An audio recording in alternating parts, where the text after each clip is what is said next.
Good evening हमारे प्यारे दोस्तों। स्वागत है एक बार फिर से आपके अपने यूट्यूब चैनल लर्न विथ एजी के साथ। दोस्तों आशा करते हैं आप स्वस्थ और मस्त होंगे, पढ़ाई लिखाई अच्छी खासी चल रही होगी। दोस्तों इंग्लिश ग्रामर की स्पेशल सीरीज में आज मैं आपके लिए लेकर आया हूँ एक बहुत ही मज़ेदार टॉपिक, जिसमें हम कैन कोड में आदि जैसे शब्दों का विशेष प्रयोग एक एग्जाम्पल के साथ हम सीखेंगे। ठीक है दोस्तों, ये बहुत इजी और बहुत ही मज़ेदार टॉपिक है। ठीक है, और इसका प्रयोग हम अपने जीवन डेली बेसिस लाइफ पे जरूर कहीं ना कहीं जरूर करते हैं। ठीक है दोस्तों, तो आइए चलिए वीडियो की तरफ चलते हैं। वीडियो को शुरू करने से पहले मेरा एक छोटा सा रिक्वेस्ट है कि यदि आप मेरे चैनल पर नए आए हैं तो सबसे पहले मेरे चैनल को लाइक ज़्यादा से ज़्यादा अपने दोस्तों तक शेयर करें, ताकि उन्हें भी इस वीडियो का लाभ मिल सके। और मेरे इस चैनल को सब्सक्राइब जरूर कर देंगे। सब्सक्राइब करने के साथ साथ बेल आइकन को जरूर दबा देंगे, ताकि हमारे आने वाली नेक्स्ट वीडियो का नोटिफिकेशन आपको टाइम पर मिलता रहे। दोस्तों आज हम ये सीखेंगे कि जैसे मान लीजिए कोई वाक्य है, जैसे तुम जा सकते हो, ये तो नॉर्मली है, कोई भी बना सकता है यू कैन गो करके। ठीक है, लेकिन यदि इसी वाक्य में हम थोड़ा सा बदलाव कर दें, क्या जैसे इसी वाक्य में हम थोड़ा सा बदलाव कर दें, अब हम बोल दें तुम ही जा सकते हो, या इसकी जगह हम कर दें तुम ही तो जा सकते हो, तो इसको बनाने में थोड़ा लोगों को परेशानी होगी। अभी इन सारे सेंटेंसेस को और हम कैसे बना सकते हैं, देखिए, और किस किस तरह के सेंटेंसेस को बनाना हम आज आपको सिखाएंगे। जैसे मान लीजिए आ जाए तुम जा तो सकते हो, ठीक है, अब इससे कैसे बनाएंगे, तुम जा सकते थे, इसको कैसे बनाएंगे, तुम नहीं जा सके। ठीक है, तुम आदि जैसे वाक्यों को हम कैसे बनाना सीखेंगे। आइए हम अपने पढ़ी इस मजेदार टॉपिक को आज शुरू करने वाले हैं। चलिए ज़्यादा नहीं करते, शुरू करते हैं आज की इस वीडियो को। दोस्तों जो सबसे पहले मैं आपको सिखाने जा रहा हूँ, यदि मान लीजिए किसी भी हिंदी वाक्य में सकता है, सकती है, सकते हैं, सकते हो आदि जैसे शब्द आ जाएं, क्या यदि किसी भी हिंदी वाक्य में सकता है, सकती है, सकते हैं, सकते हो जैसे शब्द आ जाएं, तो उन्हें बनाने का एकमात्र तरीका आपको याद रखना होगा। जैसे पहले आप सब्जेक्ट रखेंगे, फिर कैन रखेंगे, फिर वर्ब का फर्स्ट फॉर्म रखेंगे। क्या सब्जेक्ट, फिर कैन, फिर वर्ब का फर्स्ट फॉर्म। देखिए जैसे सबसे पहले हमें क्या रखना है, तुम जा सकते हो, तुम जा सकते हो में हमें सब्जेक्ट को छाटना है। तो सब्जेक्ट इसमें क्या है, यू है। अब यू के बाद हमें क्या रखना है, कैन रखना है, तो कैन हो गया। अब क्या रखना है, वर्ब का फर्स्ट फॉर्म रखना है। इसमें वर्ब क्या है, जाना, तो जाना का फर्स्ट फॉर्म क्या होगा, गो, तो यू कैन गो। ये तो नॉर्मली सिंपल सा था। अब इसी में हम थोड़ा सा बदलाव कर दें, तो आइए देखिए क्या, अगर उसको हम कैसे बनाएंगे। देखिए दोस्तों, अब इसमें सकता है, सकती है, सकते के साथ एक नया शब्द जुड़ गया, तो। ठीक है, क्या सकता है, सकती है, सकते के साथ एक नया शब्द जुड़ा, तो अब इसे आप कैसे बनाएंगे। ये नहीं कि आप जैसे पहले बना रहे थे कैन लगाकर वो वैसे ही बनेगा, नहीं। इसको बनाने का तरीका देखिए क्या करेंगे, बनाने का वही है, बस थोड़ा सा इसमें चेंजेस होगा। सब्जेक्ट लिखेंगे, कैन लिखेंगे, वर्ब का फर्स्ट फॉर्म लिखेंगे, और फिर लास्ट में क्या लिख देंगे, इधर। ठीक है, इसको क्या बोलते हैं, इधर बोलते हैं। ठीक है, क्या सब्जेक्ट कैन प्लस वर्ब का फर्स्ट फॉर्म, और लास्ट में एकदम क्या लिखेंगे, इधर। आइए हम आपको करके बताते हैं। जैसे देखिए क्या लिखा है, जैसे वह पढ़ तो सकती है, तो सबसे पहले वह की मीनिंग रख दीजिए, सी हो गया। अब फिर हमें कैन रखना है, तो कैन हो गया। वर्ब का फर्स्ट फॉर्म क्या है, पढ़ना, पढ़ना को क्या कहते हैं, रीड हो गया। अब हम क्या बताए थे, लास्ट में आपको क्या रखना है, इधर, इधर हो गया। वह पढ़ तो सकती है का क्या बन गया, सी कैन रीड इधर। ठीक है, भाई इसमें हम थोड़ा सा और बदलाव करते हैं सेंटेंस में। अभी आपने क्या देखा, सकता है, सकती है के साथ क्या था, तो था। ठीक है, अब आइए हम इस सेंटेंस को थोड़ा सा बदल देते हैं। थोड़ा सा बदलने के बाद देखिए क्या आता है। देखिए दोस्तों, थोड़ा सा मैंने क्या बदला, अब देखिए क्या आया है, ही। ठीक है, अब इसमें तो की जगह पर क्या आया है, ही। सकता है, सकती है, सकते के साथ अब क्या रहा है, ही आ रहा है।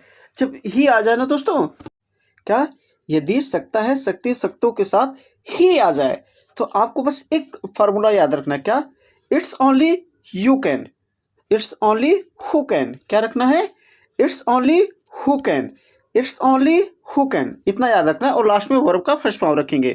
अब ये जो बीच में हमने डैश छोड़ा ना, अब यहाँ क्या रखेंगे आप, सब्जेक्ट रखेंगे। क्या रखेंगे, सब्जेक्ट। फिर से क्या मैं कहना चाह रहा हूँ, एक बार ध्यान से समझिएगा मेरी बातों को। ठीक है, देखिए यदि सकता है, सकती है, सकते के साथ क्या आ जाए, ही आ जाए, तो आपको बस एक फार्मूला याद रखना है, क्या, it's only who can, it's only who can रखेंगे, और लास्ट में वर्ब का फर्स्ट फॉर्म। अब ये जो बीच में डॉट मैंने लगाया है, अब यहाँ क्या रखेंगे, जो सब्जेक्ट में वाक्य में जो सब्जेक्ट होगा उसको रखेंगे। क्या, जैसे अब इसमें क्या है, देखिए जैसे लिखा ना, क्या है, आइए दिखाते हैं आपको। जैसे यहाँ क्या है, देखिए दोस्तों, लिखा है तुम ही जा सकते हो। क्या लिखा है? तुम ही जा सकते हो। तो सबसे पहले क्या लिखेंगे? It's only. देखिए इट्स ओनली है, फिर आपको क्या रखना है? बीच में सब्जेक्ट रखना है। तो सब्जेक्ट इसमें क्या है? तुम। तो तुम का क्या हो गया? यू। अब क्या रखना है हमें? Who can. हु कैन हो गया। अब क्या रखना है? वर्ब का फर्स्ट फॉर्म। वर्ब कौन है? जाना। जाना का क्या हो गया? गो। फिर से समझिए, क्या यदि सकता है सकते के साथ ही आ जाए तो क्या रखेंगे? इट्स ओनली हु कैन और वर्ब का फर्स्ट फॉर्म। तो सबसे पहले इट्स ओनली रख दीजिए, फिर बीच में वर्ब सब्जेक्ट रखना है। तो सब्जेक्ट तुम है तो यू हो गया, फिर हु कैन रखना है तो हु कैन हो गया, फिर जाना का क्या हो गया? गो। ठीक है, क्या बन गया? तुम ही जा सकते हो का क्या बन गया? It's only you who can go. देखिए एक और हम बता देते हैं, सचिन ही जीत सकता है। क्या? सचिन ही जीत सकता है। तो पहले क्या लगाएंगे? इट्स ओनली, फिर उसके बाद सब्जेक्ट रखेंगे। सब्जेक्ट कौन है? सचिन। फिर उसके बाद हु कैन रखना है, फिर वर्ब का फर्स्ट फॉर्म। तो क्या बन गया? सचिन ही जीत सकता है का it's only Sachin who can win. अब जैसे ये क्या है? मैं ही दरवाजा खोल सकता हूँ। तो इसका आंसर आपको आप मेरे कमेंट्स बॉक्स में बताना, मैं आंसर को चेक करूंगा, उसके बाद आंसर का आगे सही हुआ तो ठीक है, और गलत होता तो मैं उसका आपको सही जवाब बता दूंगा। अब दोस्तों देखिए, वीडियो को आगे शुरू करने से पहले यदि आपको थोड़ा सा भी अच्छा लग रहा है तो इस वीडियो को लाइक जरूर करिए, ताकि हमें भी मोटिवेशन मिलता रहे और ऐसे ही मैं मजेदार वीडियो आपके लिए बनाता रहूं। अब देखिए क्या है आगे दोस्तों, अब देखिए क्या आ गया? सकोगे, ठीक है, सकेगी जैसे शब्द आ जाएंगे। तो ना अभी ये किस में चला गया? फ्यूचर टेंस में।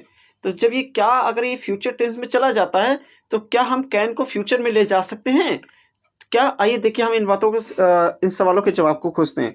तो आप देखिए इसके लिए आप कैसे बनाएंगे?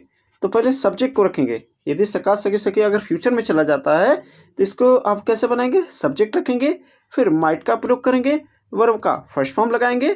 ठीक है, सब्जेक्ट माइट वर्ब का फर्स्ट फॉर्म किसके लिए? यदि फ्यूचर टेंस में चला जाए। ठीक है, तो सब्जेक्ट क्या हो गया? तुम का यू हो गया, फिर माइट लगाना है तो माइट हो गया, फिर जाना वर्ब का फर्स्ट फॉर्म, जाना का क्या हो गया? गो हो गया। ठीक है, तुम जा सकोगे, यू माइट गो। अब आगे देखिए क्या है? हम खेल सकेंगे। इसको हम कैसे बनाएंगे? हम खेल सकेंगे, सबसे पहले हमें क्या रखना है? सब्जेक्ट रखना है। तो सब्जेक्ट का क्या हो गया? वी। अब क्या रखना है? माइट, फिर माइट के बाद वर्ब का फर्स्ट फॉर्म। खेलना का क्या होता है? प्ले। तो प्ले का प्ले हो गया। ठीक है, खेलना का प्ले। ठीक है, तो वी माइट प्ले। अब अगला है, तुम अंग्रेजी बोल सकोगे। ठीक है, तुम अंग्रेजी बोल सकोगे। इसका भी आप, ये आपके लिए होमवर्क है, आप इसको लगाइए और मेरे कमेंट्स बॉक्स में इसका आंसर जरूर बताइएगा। अब मान लीजिए दोस्तों, सका सके सके यदि आप किस में चले जाए? पास्ट टेंस में। ठीक है, देखिए इसमें सकता था, सकती थी, सकते थे अगर आ जाए तो अब इसे आप कैसे बनाएंगे? अब कैन को हम क्या पास्ट टेंस में ले जा सकते हैं? आइए इन बातों के इन सवालों के जवाब को हम देखते हैं। तो सबसे पहले क्या लिखेंगे दोस्तों? सब्जेक्ट, फिर क्या लिखेंगे? Could have. सबसे पहले सब्जेक्ट, फिर कुड हैव, फिर वर्ब का थर्ड फॉर्म। क्या? Subject could have plus verb का थर्ड फॉर्म। ठीक है, तो देखिए तुम जा सकते थे, तो सबसे पहले सब्जेक्ट यू हो गया, फिर हमें क्या लगाना है? कुड हैव हो गया, और फिर वर्ब का थर्ड फॉर्म। वर्ब कौन है? जाना। तो जाना का थर्ड फॉर्म गो, वेंट, गॉन। तो क्या हो गया? गॉन हो गया। ठीक है, क्या तुम जा सकते थे का क्या बना? You could have gone. ठीक है, अब अगला है, पिताजी मुझे बुला सकते थे। तो पिताजी का क्या हो गया? फादर हो गया। फिर उसके बाद पास्ट टेंस में आप सके तो उसके लिए कुड हैव लग गया, और फिर वर्ब का थर्ड फॉर्म। वर्ब का क्या है? बुलाना। बुलाना का कार्ड हो गया। किससे बुला रहे थे? मुझे। मुझे का मी हो गया। Father could have called me. मैं जीत सकता था। अब इसे आपको होमवर्क है, आपको मेरे कमेंट्स बॉक्स में बताना है। देखिए अगर नहीं के शब्द आ जाते, तुम नहीं जा सके, अब इसको क्या रखेंगे? सब्जेक्ट रखेंगे, फिर कुड रखेंगे, फिर वर्ब का फर्स्ट फॉर्म। याद रखिए नॉट का हमेशा स्थान तीसरा होता है, तो इसलिए आप क्या करेंगे? यहाँ नॉट रख देंगे। क्या? तुम नहीं जा सके, तो क्या रखेंगे? आप पहले क्या? सब्जेक्ट, फिर कुड, तीसरे स्थान पर हमेशा नॉट, उसके बाद वर्ब का फर्स्ट फॉर्म होगा। तो क्या होगा? यू, फिर कुड, देखिए तीसरे स्थान पर नॉट आया ना। ठीक है, फिर उसके बाद वर्ब का फर्स्ट फॉर्म गो। तो तुम नहीं जा सकेगा, यू कुड नॉट गो। जैसे आप देखिए, शायद तुम जा सकते हो। अब देखिए है तो ये प्रेजेंट में, लेकिन अब इसके साथ एक नया शब्द जुड़ गया, शायद। क्या? अब इसमें यानी कार्य करने की संभावना बहुत कम है। शायद तो तुम जा सकते हो, तो इसका क्या बनेगा? अब इस शायद के लिए यहाँ कोई अलग से मीनिंग नहीं लगाई जाती। ठीक है, शायद के लिए यदि ऐसा शब्द आ जाए तो जहाँ कार्य करने की संभावना बहुत कम हो तो वहाँ शायद की मीनिंग नहीं बनती। तो सबसे पहले क्या लिखेंगे? सब्जेक्ट में लिखेंगे, वर्ब का फर्स्ट फॉर्म होगा, बस सेंटेंस बन के तैयार आपका। तो अब क्या है? सब्जेक्ट यू, अब क्या लगाएंगे? में हो गया, अचानक का गो, यू में गो। अब देखिए, शायद पिताजी जल्दी आ सकते हैं। ये आपके लिए होमवर्क है, आप मेरे कमेंट्स बॉक्स में इसे करके जरूर बताइएगा। अब आइए चलते हैं एक छोटी सी मोटिवेशन कोट्स की तरफ। देखिए, जो सफ़र की शुरुआत करते हैं वही मंजिल को पार करते हैं। एक बार चलने का हौसला रखो, मुसाफिर का तो रास्ता भी इंतज़ार करते हैं। कहने का मतलब दोस्तों, आप अपने लक्ष्य को पाने के लिए अपने उस पे प्रतिज्ञा पर डटे रहें, आपको सफलता ज़रूर मिलेगी। आइए, आज के लिए बस इतना ही। मिलते हैं हम एक नए वीडियो के साथ। तब तक के लिए नमस्कार, टाटा, गुड बाय।